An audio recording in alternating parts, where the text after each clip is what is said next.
They said I should be grateful for a mattress on the floor, in the garage, and maybe I would have been, once. Back when I still mistook quiet tolerance for love. The night they carried it in, they made it sound like a favor, like offering shelter to a stray cat. "We cleared the space just for you," Courtney said, gesturing at the garage like it was a guest suite at a hotel. I nodded, because what else was there to do? The mattress was thin. My back knew that the moment I laid down. No frame, no side table, no door. Just a curtain strung across the opening where the old washing machine used to be. Alex had unplugged it last winter when it started leaking. Now it sat in the corner like a tombstone, still speckled with old detergent bubbles. Above me, the garage light buzzed faintly, a yellow flicker that made shadows of the rafters and the single shelf that held forgotten paint cans and spiderwebs. They didn't say bed. They didn't say room. They said, "We gave you space," and smiled like they expected applause. I said thank you, because that's what women like me do. We thank people for not throwing us out altogether. The first week, Courtney brought me a blanket from the linen closet. "We don't really have spares," she said, setting it down at the foot of the mattress. "So try to keep it clean, okay?" I nodded again. The blanket smelled like lavender, too sharp. I folded it carefully every morning, afraid to look ungrateful. Grateful for a blanket, grateful for not freezing. There was no heat in the garage, no vents. Just a small space heater they let me use for an hour at night, and only after the baby went to sleep. "It's noisy," Alex explained. "Might wake her up." So I set alarms, 9 p.m. on the dot, off at 10, yes too. I kept track like a soldier in a barracks. In the mornings, I made coffee before they woke up, quietly. I poured it into a chipped mug and sat in the garage with the door cracked open for air. The lawn smelled like dew and dog waste, and I still tried to believe this was better than being alone. Then one night, I reached for a second blanket. It was cold, bone-deep cold, and the lavender one wasn't enough. I walked barefoot through the kitchen to the hall closet and found an old fleece one tucked behind beach towels. When Courtney came down the next morning and saw it draped over my lap, she stopped short. "Where'd you get that?" "I just grabbed it. It was freezing last night." She crossed her arms. "Those are for guests." I didn't say anything. "We bought those for when my parents visit. I'd appreciate it if you didn't use things without asking." I folded the blanket right there in front of her. Slow, careful. My hands didn't shake. Not then. I laid it back on the shelf where it came from and closed the door without a word. The silence between us lasted the whole day. I cooked dinner that night, lasagna, her favorite, and she barely touched it. Later, I heard her through the vent, whispering to Alex in the hallway. She just takes, never asks, like she thinks everything's owed. And Alex, my grandson, who I once rocked to sleep when his mother ran out of lullabies, he said nothing. Not one word. That was the moment. Not the mattress, not the garage, not even the blanket.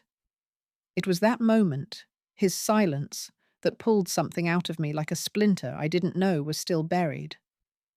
I used to believe in things like patience and grace. I thought love meant giving without limits. But sometimes love looks like standing up and walking away from the table you spent your whole life setting. I sat on that mattress that night and stared at the cracked ceiling. I listened to the house creak with the weight of a family that no longer saw me. And for the first time in years, I didn't cry. I made a list. A short one. Names, numbers, one lawyer, just in case. Just in case I decided that this wasn't generosity at all. It was storage. And I wasn't furniture. He used to call me his second mum. back when his real mother couldn't be bothered to show up for parent-teacher night or baseball games. I sewed his Halloween costumes, drove him to piano lessons, fed him when he got sick and didn't want anyone else near him. Back then, Alex used to look at me like I was solid ground. The year he turned 9, I built him a reading nook in the attic. Just a pillow, a clip-on light, and a crate of used books from the library sale. He called it his fort. He read there for hours, sometimes out loud. He'd yell, "Grandma, listen to this part."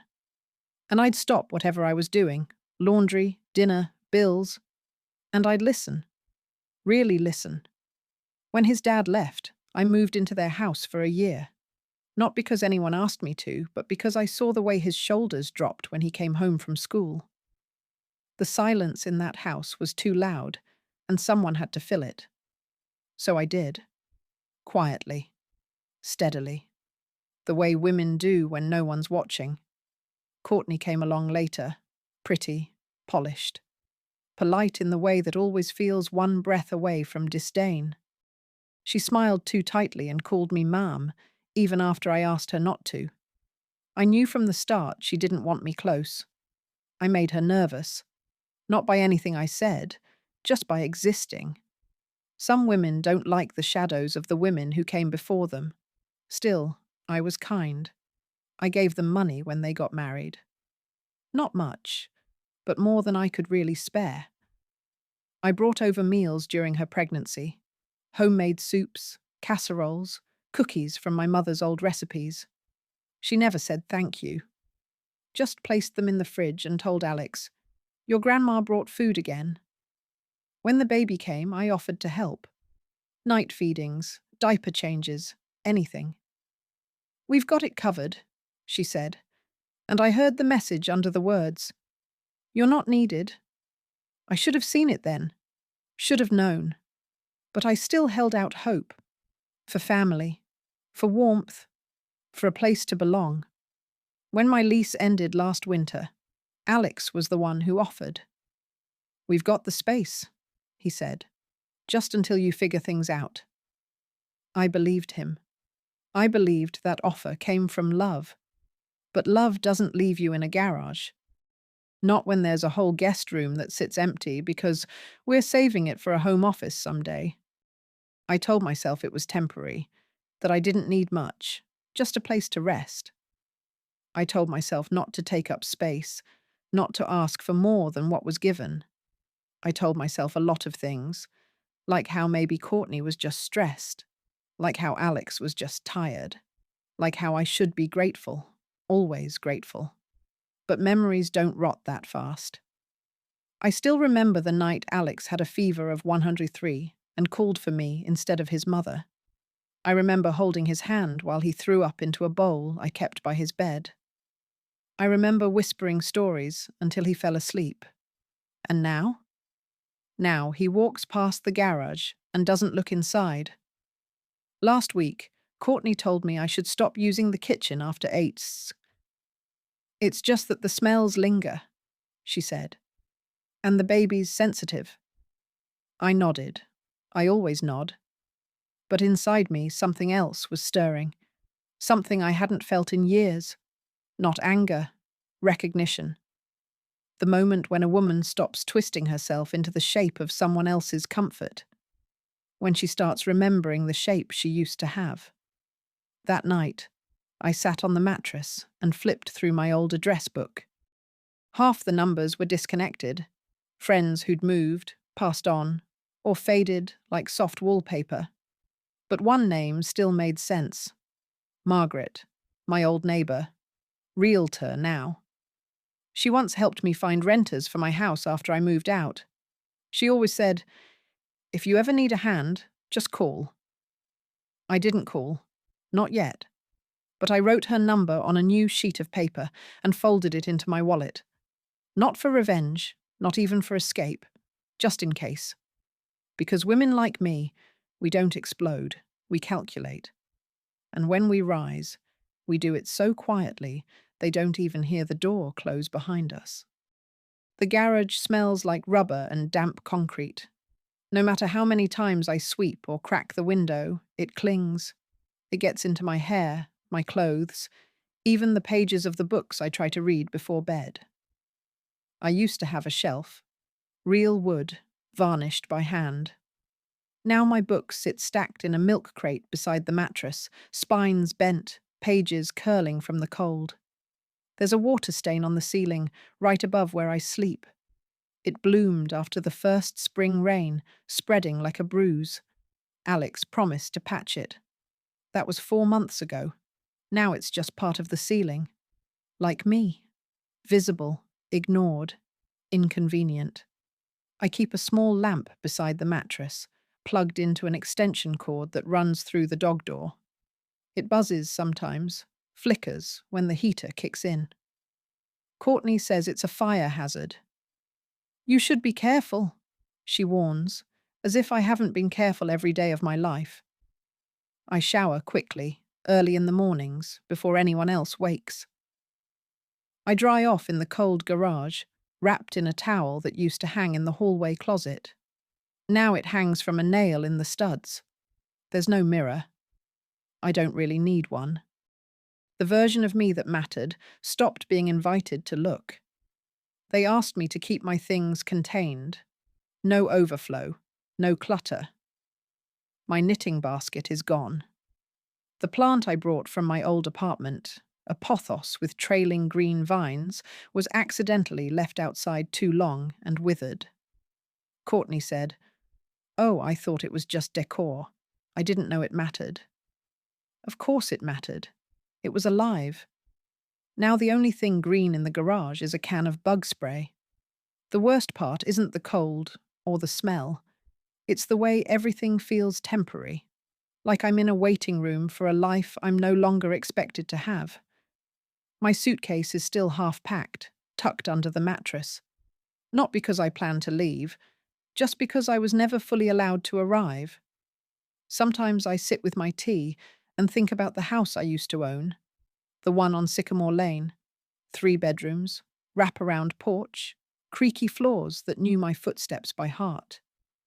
I lived there for 38 years, raised my daughter there, watched Alex take his first steps across the kitchen tiles. Paul and I built that place with sweat and second-hand lumber. We sanded the railings ourselves, painted every wall twice. When he died, the house became too quiet, too heavy with memory. That's when I started renting it out. A young couple lives there now.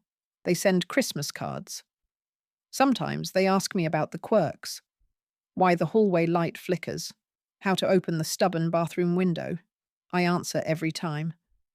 I still care for that house like it's a part of me. Because it is. And it's still mine. The deeds in my name. Paid off. Untouched. I never told Alex. Not because I didn't trust him. Because I didn't think I had to. But lately, I wonder.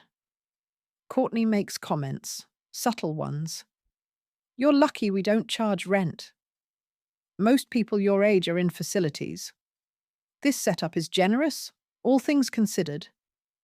She says we a lot, as if the decisions were shared.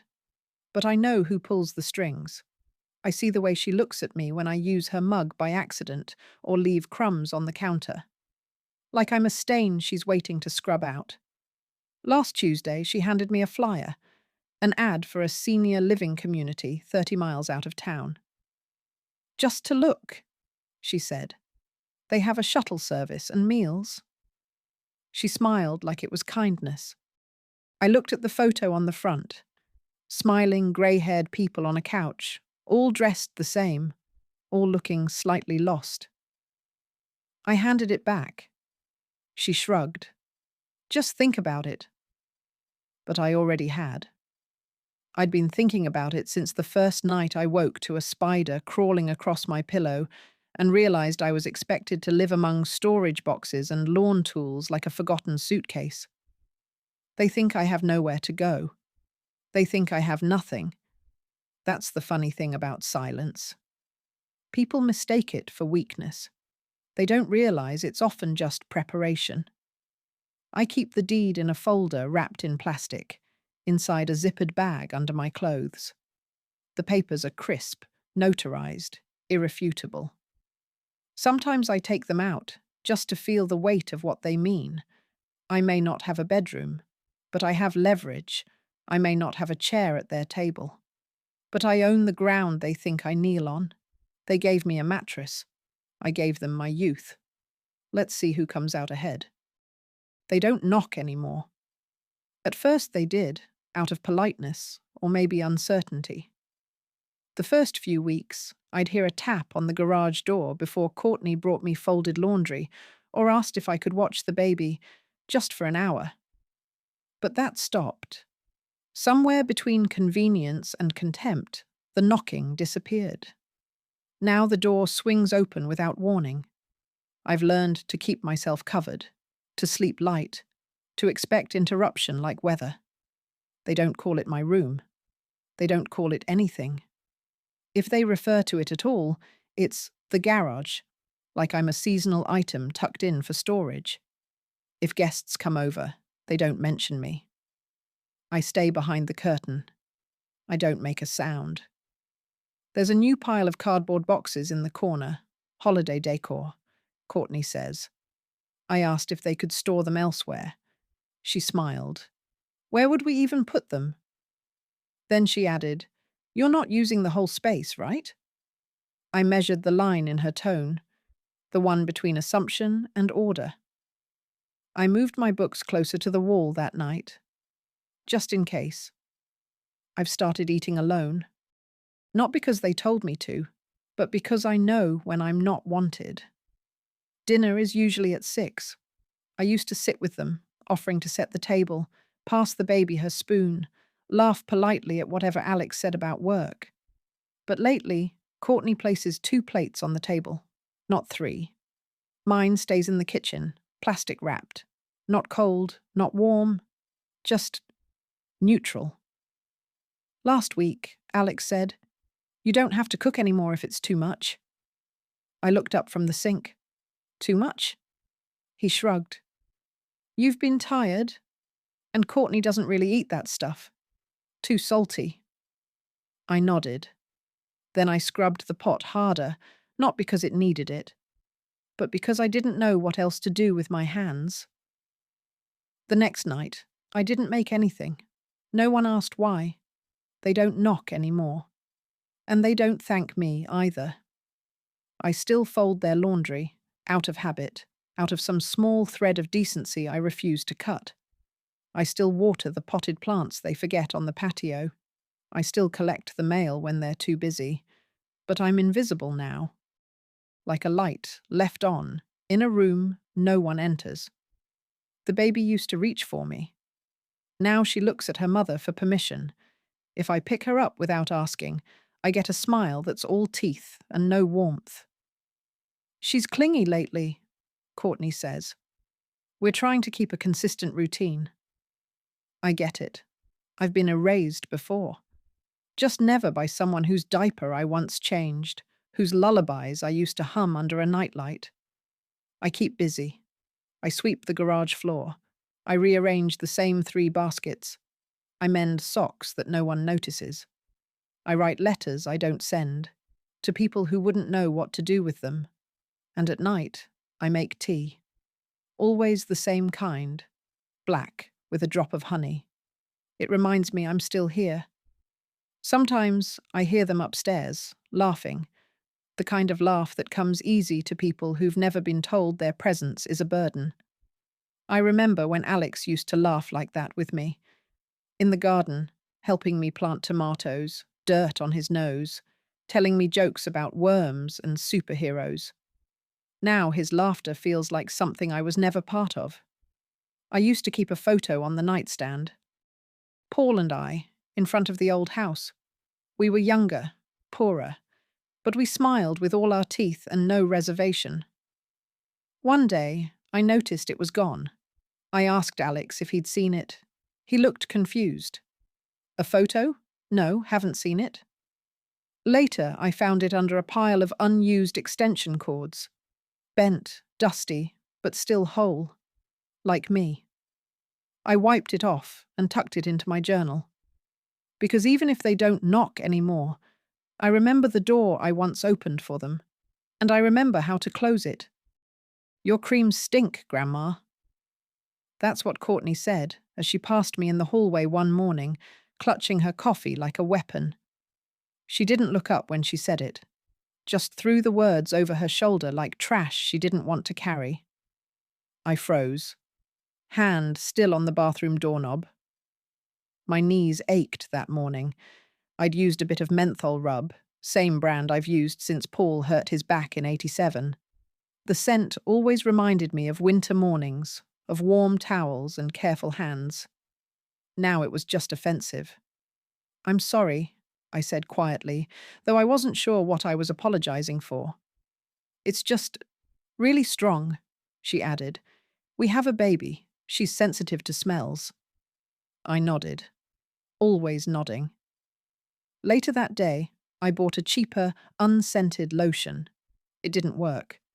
My joints swelled by evening, and I could barely hold a teacup. I didn't complain. That same week, I moved my toothbrush to a plastic cup inside the garage. I stopped leaving my slippers by the front door. I started eating dinner on the garage step instead of at the table. Not because anyone asked me to, because no one had to.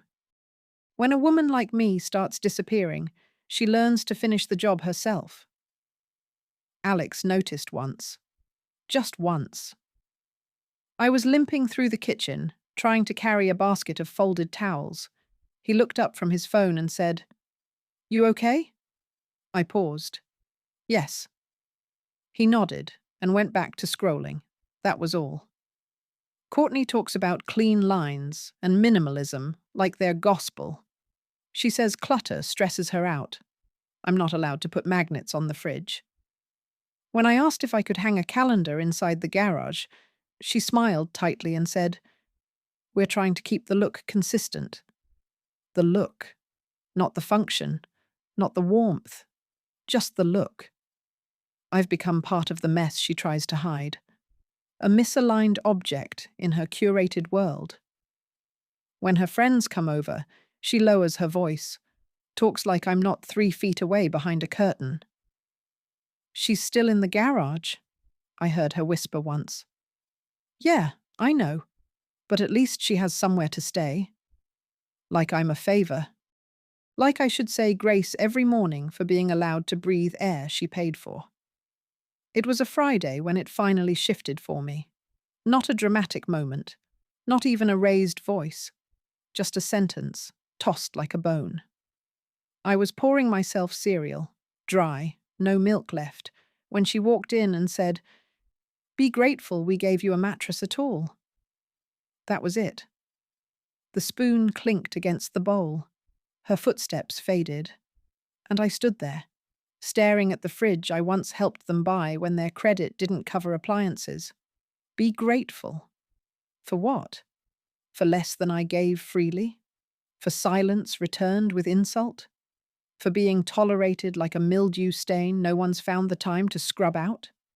I walked back to the garage, closed the curtain, and sat on the mattress. Then I reached under it and pulled out the zippered bag. The deed was still there. So were the utility records, the bank statements, the notarized copy of the rental contract for my house. All in my name. Untouched. I smoothed the papers across my lap. Then I picked up my phone and texted Margaret. "Need to talk. Tomorrow if you can." She replied in 2 minutes. "Of course. Come by whenever. I'll make tea." I looked around the garage then.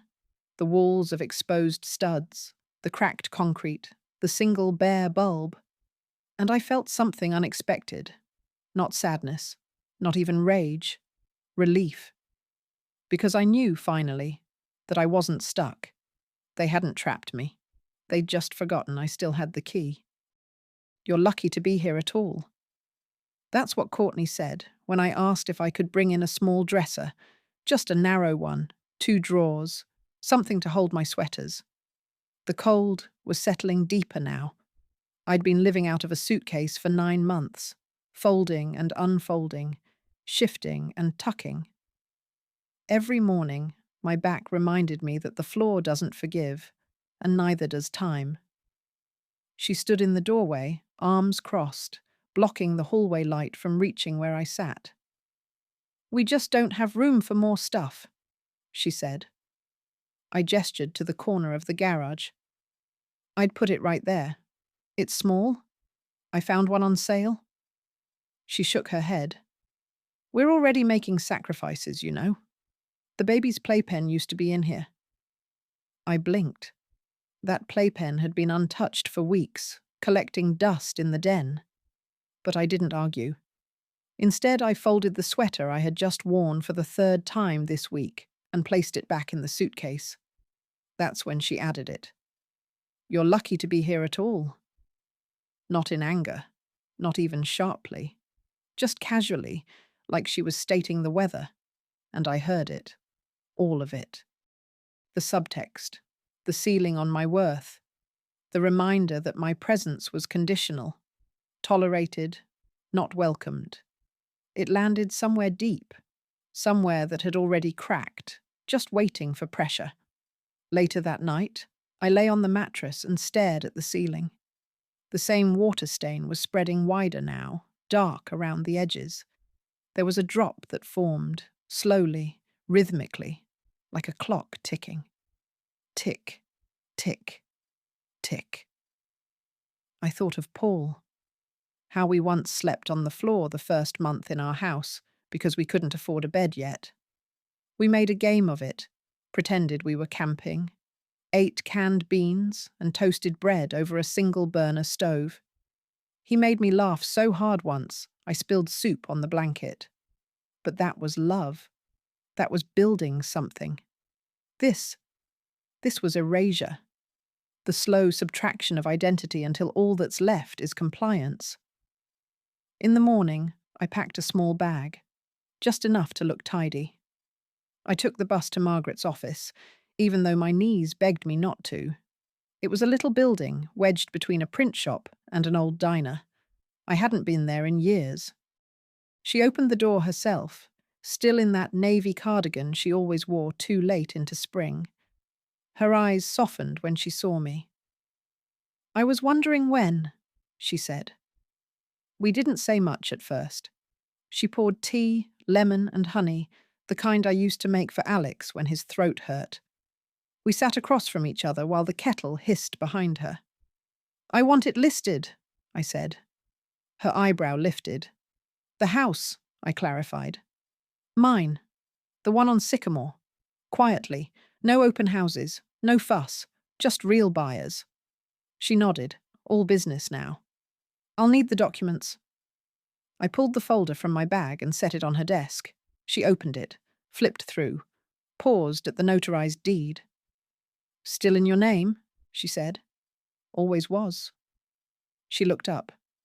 "They don't know?" "They don't ask." Margaret was quiet a moment, then said, "It'll go fast. That neighborhood. People wait for those to pop up." "I know." We sipped our tea. The moment settled around us like dust. "Do you want to tell them?" she asked. "No," I said. "I want them to find out like I did." Margaret didn't ask what I meant. She just opened her desk drawer and pulled out a clipboard. We filled out the forms together, one page at a time. Each signature steadied my hand. By the time I left her office, the air smelled different. Like spring. Not warm, but possible. That evening, I returned to the garage. Courtney was in the kitchen, humming to herself. Alex stood by the fridge. They didn't ask where I'd been. They never did. I walked back through the laundry room, stepped into my little concrete cave, and looked around one last time.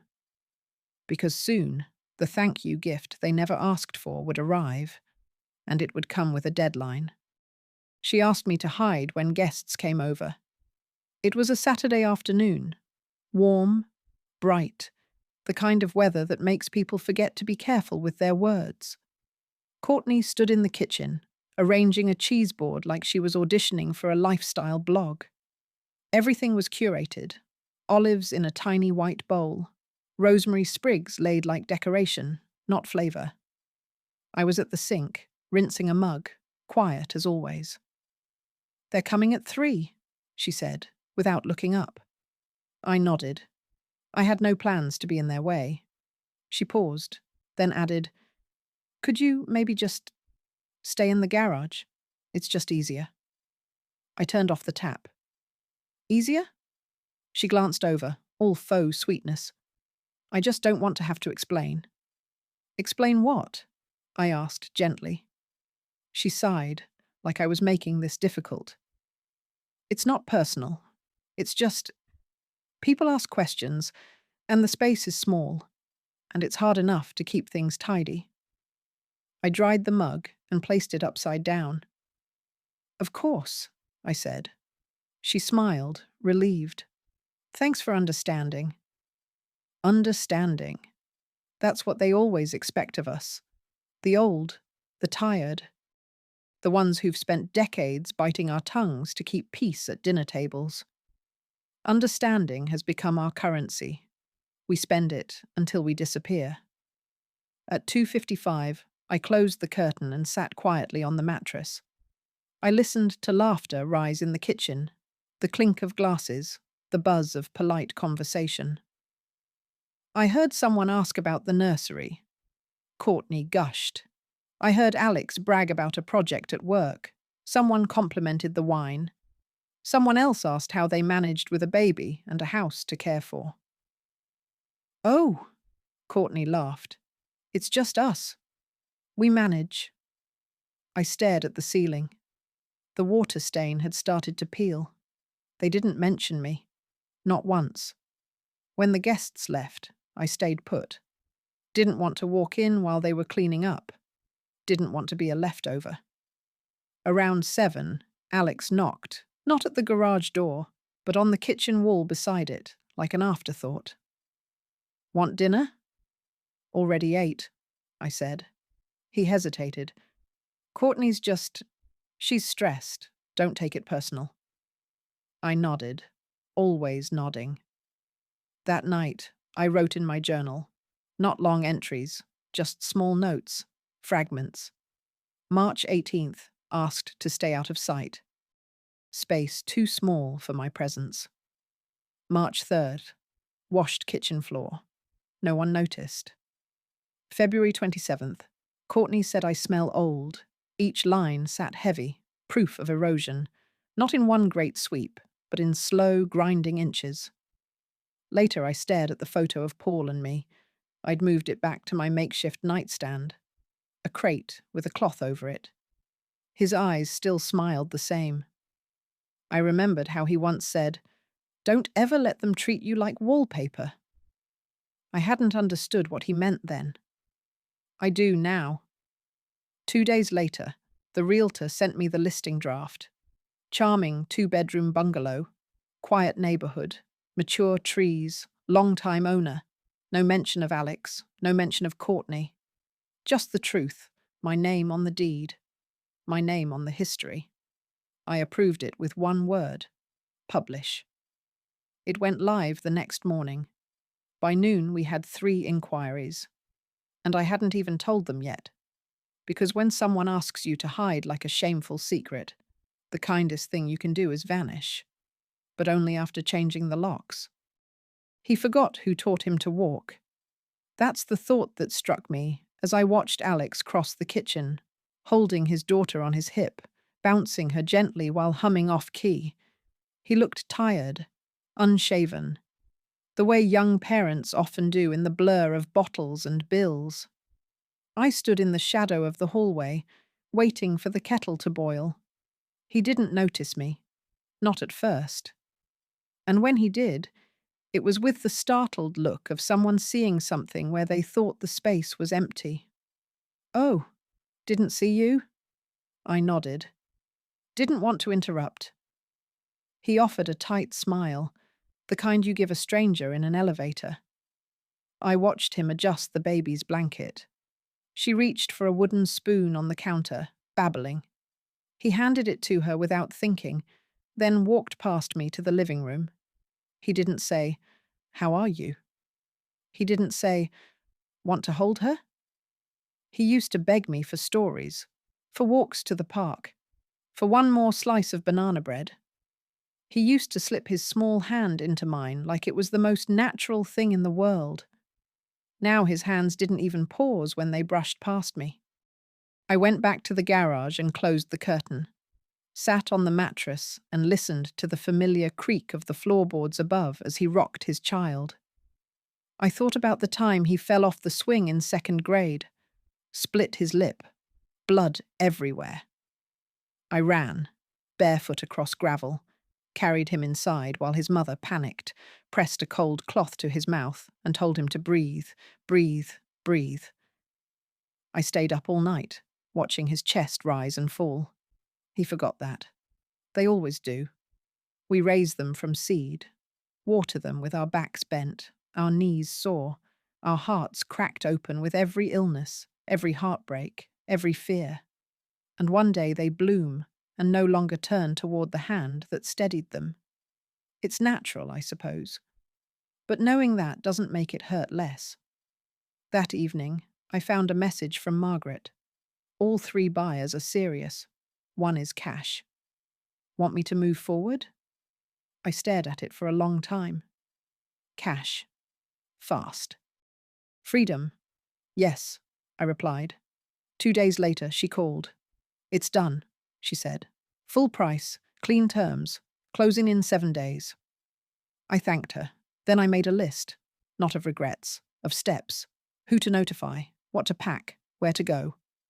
I found a furnished rental near the river, small, tidy, quiet. 1 bedroom, a real one.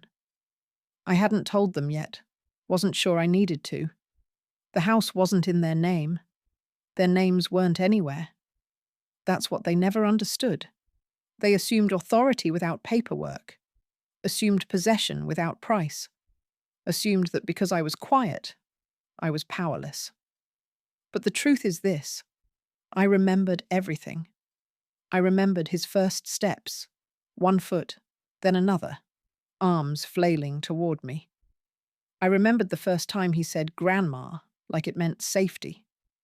I remembered the way he cried when Paul died, how he buried his face into my cardigan and said, "It's not fair." And I remembered that I never asked for anything in return. Until now. Now I wanted a door that closed and locked, a lamp that was mine, a kitchen I didn't have to enter on tiptoe. I didn't want their apology. I wanted my name back.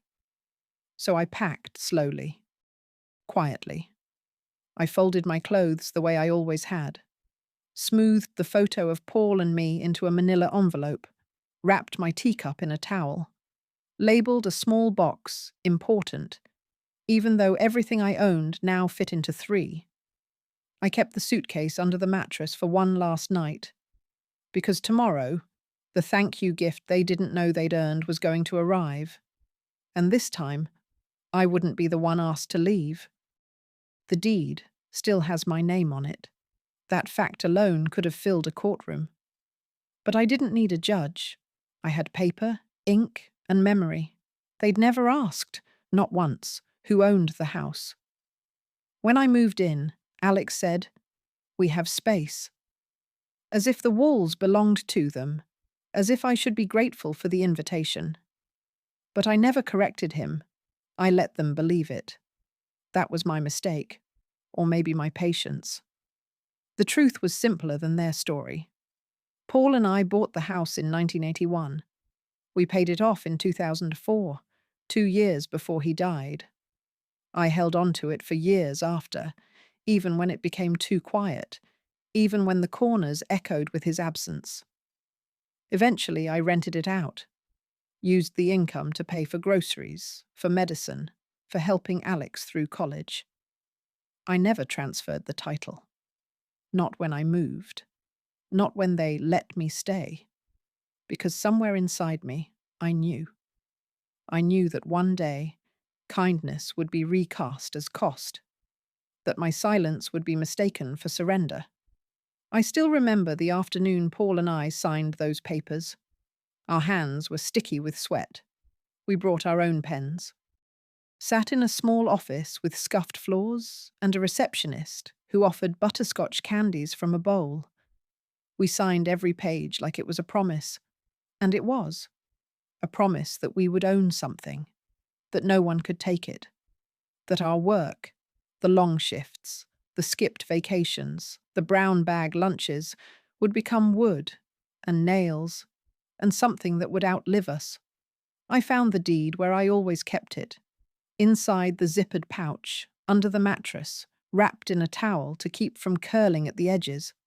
I held it in my lap the night before the courier came, not to admire it, to remember what I gave up, what I kept, and what I was about to reclaim. The next morning, I dressed early, wore the sweater Paul once called my lion coat, tan wool, big buttons, too warm for the weather, but it made me feel strong. I folded my pajamas, packed my bags, left one copy of the deed on the nightstand.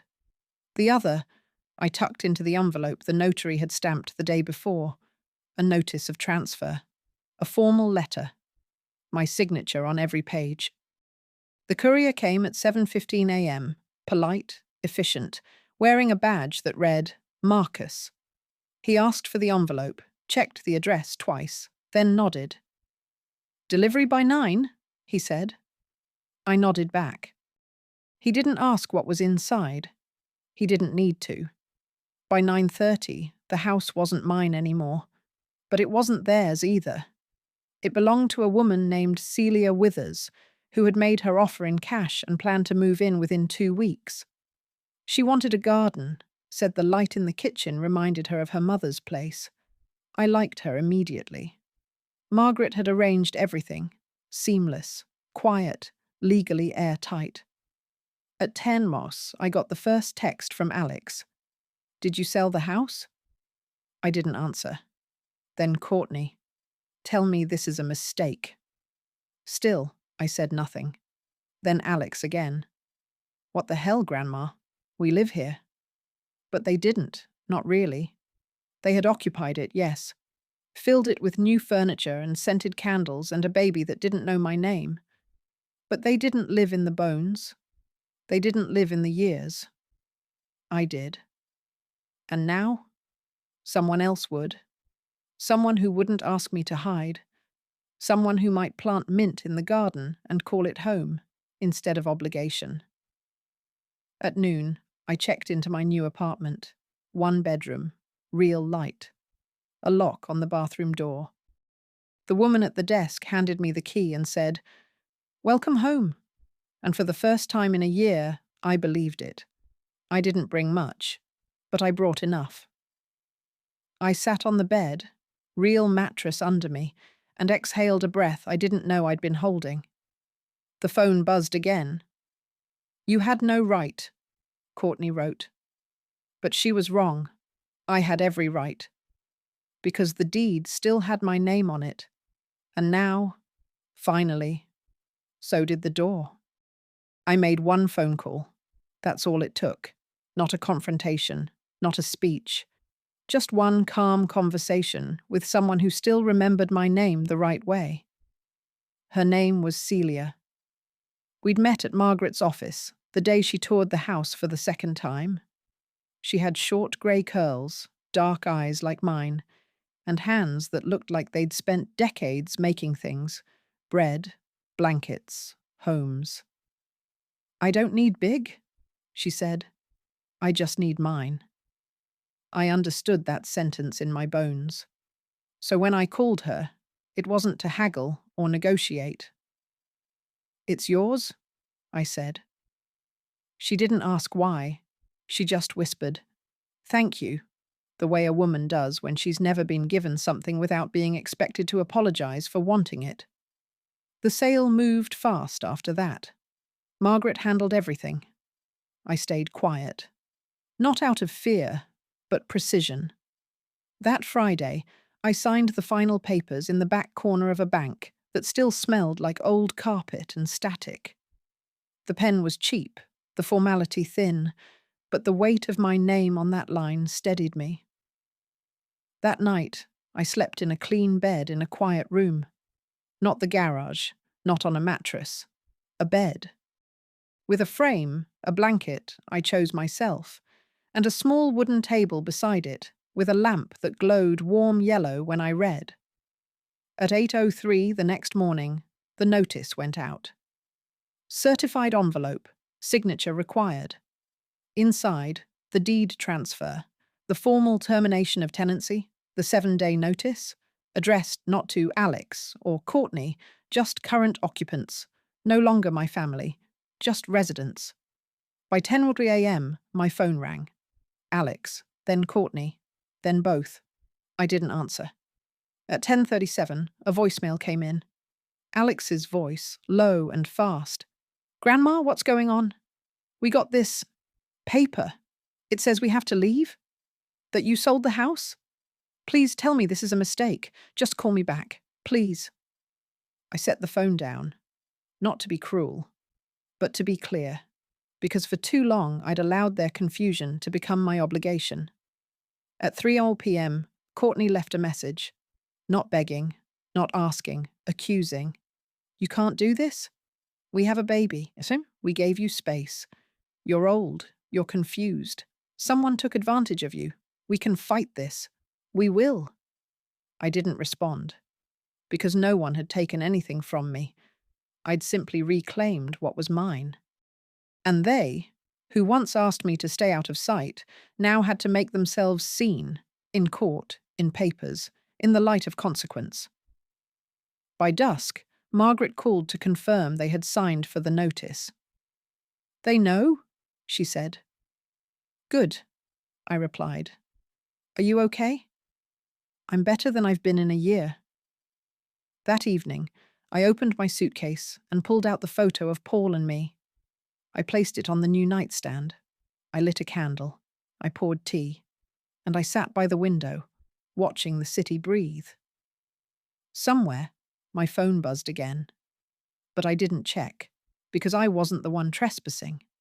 Not anymore. The notice went out at 7 a.m. By 7:45, Courtney had read it. I imagined her standing at the front door in that plush robe she liked to wear on weekends, one hand on her coffee, the other ripping open the envelope like it was junk mail. Her eyes scanning faster, her breath hitching, her mouth forming the beginning of a protest before the words even landed. By 8:00, the shouting started. I wasn't there to hear it, of course. But Margaret texted me at 8:12. "They called the office. She's furious. He's confused." That sounded right. Courtney never liked being caught off guard. Alex never liked being responsible for consequences. I sipped my tea in the new kitchen. Small, quiet, mine. The box with my favourite mug hadn't been unpacked yet. So I drank from a chipped one the landlord left behind. It didn't matter. The tea was hot. The air was still. At 9:03, Alex called. I let it ring. Then again at 9:07, 9:15, 9:22. Each one went unanswered. Because I had already said everything I needed to say, in papers, in signatures, in silence. At 10:41, Courtney sent a text. "You'll regret this. You don't just do this to family." I didn't reply. She had mistaken my silence for surrender. But this wasn't surrender. This was strategy. And the timing? That was precision. The courier had delivered the notice on a Saturday. On purpose. No time to call lawyers. No offices open. No quick way to manipulate the system or me. By Monday morning, reality would be fixed in ink. They had 7 days. 7. Just like the number of months I spent in that garage with no insulation, no privacy, no kindness beyond what I brought myself. Margaret had handled the timeline perfectly. No gaps, no loopholes, no "we didn't know." They knew now. I imagined the baby crying as tension grew in the walls. I imagined Alex walking in circles, rereading the letter. Courtney pacing the kitchen, slamming drawers that never belonged to her. And still, I didn't pick up the phone, because that was the loudest sound I could make. At 4:12 p.m., I walked 2 blocks to the florist and bought a single potted rosemary plant. Paul used to say rosemary meant remembrance. I liked that. It reminded me that I didn't need revenge. I just needed recall. That night, I placed the plant on the windowsill. Let the scent fill the air as the sun fell. Somewhere they were packing, or arguing about packing. Somewhere they were rewriting the story.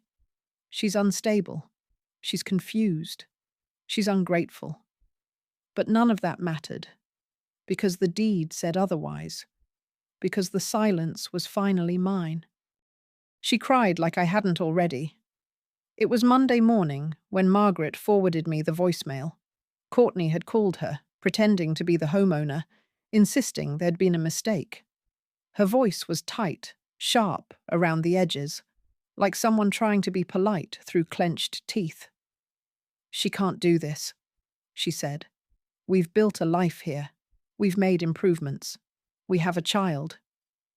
Margaret replied with a simple sentence.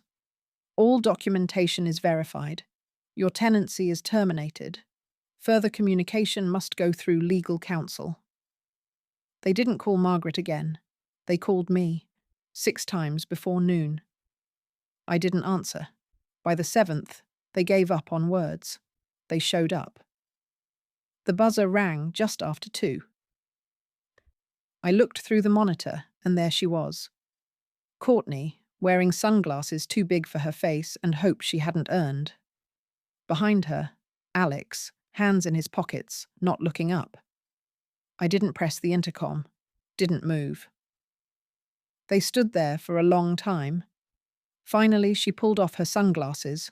Her eyes were red. She looked into the camera like it was a mirror she didn't recognize. "Please," she said. "Can we just talk?" I didn't answer. She reached for the intercom again, pressing the button over and over like that would undo the last year, as if desperation could reverse cruelty. Eventually, she stepped back. Alex still hadn't spoken. I watched them argue, their hands moving in clipped gestures, their heads turning away from each other like magnets flipped the wrong way. Then they left. And I went back to my tea. The next day, the moving truck arrived. I didn't watch. Margaret did. She said it was awkward, slow, as if they were hoping someone, anyone, would stop them, that I'd come rushing out with a last-minute change of heart. But I didn't, because no one rushed to me when I was packing my life into silence. They filled the truck with their things, the new crib, the designer chair, the boxes of kitchen gadgets they never let me touch. And then they stood on the porch with 2 suitcases and nowhere to go. Margaret said Alex tried to give her an envelope. Cash. She refused. "This isn't about money," she told him. "You lost something money doesn't fix." He nodded, said nothing. Courtney turned to the house one last time, lips pressed together like a child denied a toy. Then they got into the car and drove away. They didn't leave a forwarding address. That night, I sat in my new apartment with a bowl of soup and the sound of a neighbor's radio leaking softly through the wall. It was a love song, one of the old ones. I let it play. The phone didn't ring, not once, because even their anger had nowhere else to go. And maybe that was the real ending, not the sale, not the silence, not even the notice, but the moment when they finally understood. I wasn't just the woman in the garage.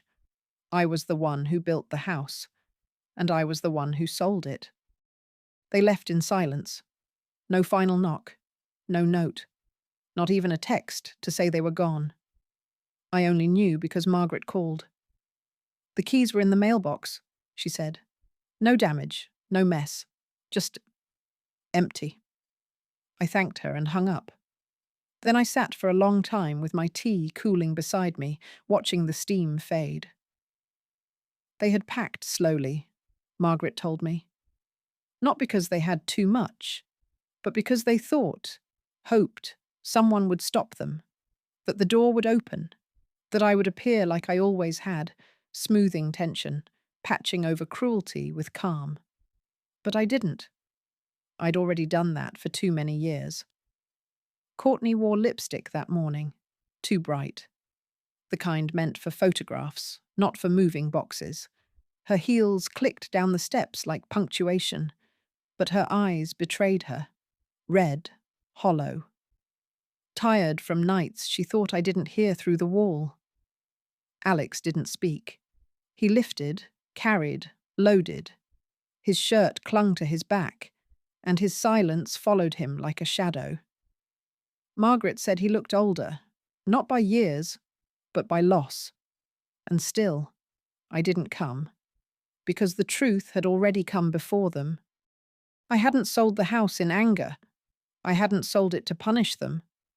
I had sold it because staying quiet in that garage meant losing myself one unkind moment at a time. And I had stayed too long already. By the time the truck pulled away, the street had started whispering. Neighbours paused on their lawns, eyes darting between hedges, pretending not to notice. But they noticed. They're being kicked out. No, she sold it, just like that. She was living in the garage, wasn't she? The shame Courtney had hidden behind curated smiles now bloomed without permission. Alex didn't explain. How could he? What words do you use when the woman who once fed you, raised you, gave you everything you ever needed, takes back the thing you mistook as yours? You say nothing, because nothing is what you left her with. Margaret said the door closed gently. No slamming, just quiet. And then the house was empty. I imagined the echo of their last footsteps through rooms that used to hold my life. The baby's toys, the blender I bought them, the mattress they gave me like a favor, all gone. But my rosemary plant still sat on the windowsill. Celia was moving in next week. She had plans for the garden. She said she wanted to plant lavender along the fence, paint the porch, hang wind chimes. I told her the floor creaked near the fridge, and she laughed. Said, "Good. I like a house that talks back. So do I." That night, I took a long shower. Hot water, real tiles. No curtain drawn in fear of someone barging in. I stood under the stream until my skin wrinkled and the silence felt earned. When I climbed into bed, I didn't check my phone. It was still. Finally. They had left. And so had I. Not in body. I'd done that weeks ago, but in spirit. The version of me that waited for kindness, that apologized for taking up space, that folded herself smaller each time someone sighed. She was gone. In her place was someone older, stronger, quieter, and free. This is my house now. Not the old one, the new one. Modest, quiet. A second-floor walk-up with wide windows and floors that hum under my slippers in the morning. There's a mint plant on the windowsill, already reaching for the sun. I water it with the same care I once gave to people who never noticed. I've unpacked every box, hung every photo, placed every fork, every blanket, every worn book exactly where I want it. Nothing matches. Everything fits. No one knocks without warning. No one tells me what smells are acceptable. No one asks me to apologize for the sound of my own living. Yesterday, I bought fresh bread from the bakery on the corner. The woman behind the counter smiled when I said it was for myself. "Treat yourself," she said. And I did. Not because I had to, because I could. The tea kettle whistles now without shame. I let it sing. My phone still rings sometimes. Alex, mostly. A few calls. One voicemail. "Grandma, I wish you'd talk to me. I didn't know things felt that way. I didn't know you were planning to leave." But I wasn't leaving. I was returning. To myself. You don't notice the layers disappearing until you're standing in a garage with your toothbrush in a plastic cup, your memories folded into a suitcase, and your name spoken like an inconvenience. You don't notice the weight of silence until it lifts. And when it does, it's not rage that comes, it's peace, it's rest. It's the sound of your own breath, steady and rightful in a room no one can claim but you. I see women now, at the store, at the bus stop, in the pharmacy line, clutching their purses like shields. I see the way they glance at their phones, at the time, at the world around them, shrinking to stay unnoticed. And I want to tell them, you don't have to. You don't have to ask permission to be tired. You don't have to be grateful for the bare minimum. You don't have to earn a chair at the table you set with your own hands. Sometimes the bravest thing you can do is walk away before you're pushed. Sometimes dignity isn't loud. It's quiet steps down a hallway in the early morning, suitcase in hand, head held high. It's signing a name that never stopped being yours. It's saying nothing and letting the silence carry the weight of truth.